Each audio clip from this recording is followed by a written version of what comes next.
En 2016, Annick Paquin est contrainte de quitter son travail d'infirmière à cause d'une dégénérescence au niveau de ses articulations. C'est le choc, son travail est tout pour elle.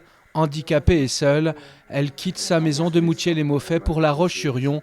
Isolée, elle tombe dans la précarité. C'est vraiment l'arrêt professionnel, moi, qui m'a conduite à être assez isolée. Parce que ça s'est accompagné aussi d'une culpabilisation énorme, de honte aussi. J'avais l'impression que je ne servais plus à rien. Et ce qui fait que l'isolement, je l'ai provoqué aussi. Annick contacte alors l'association Les Petits Frères des Pauvres. Un accompagnement se met en place afin de la sortir de son isolement. Ils sont venus m'aider à poser tous mes meubles puisque j'étais seule à ce moment-là et assez mal en point. Il n'y a pas de jugement de valeur. C'est vraiment un échange bienveillant. Pour le coup, là, ça prend tout son sens, la bienveillance dont on parle si souvent. Depuis, Annick va mieux, elle a renoué contact avec les autres, a rencontré des amis, fréquente des voisins.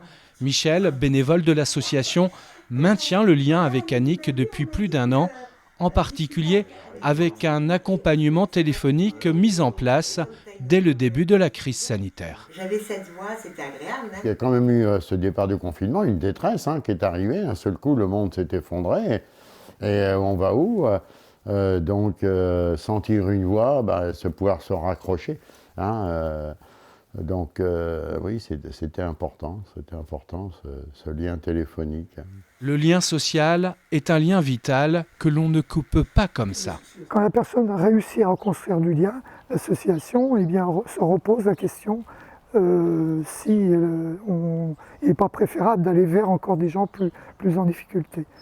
Mais c'est compliqué, parce que le lien il existe, il ne peut pas être rompu. D'autant plus qu'au départ, on dit à la personne qu'on l'accompagnera jusqu'au bout. Mais le jusqu'au bout, ce n'est pas forcément le terme de la vie. Ça peut être jusqu'au bout de son isolement. Pour l'association Les Petits Frères des Pauvres, le constat aujourd'hui est alarmant. En France, une personne âgée sur 4 souffre d'isolement. Parmi celles-ci, 300 000 sont en état de mort sociale, privées de liens et de plaisirs simples de la vie. Et on ne se connaissait pas de vue.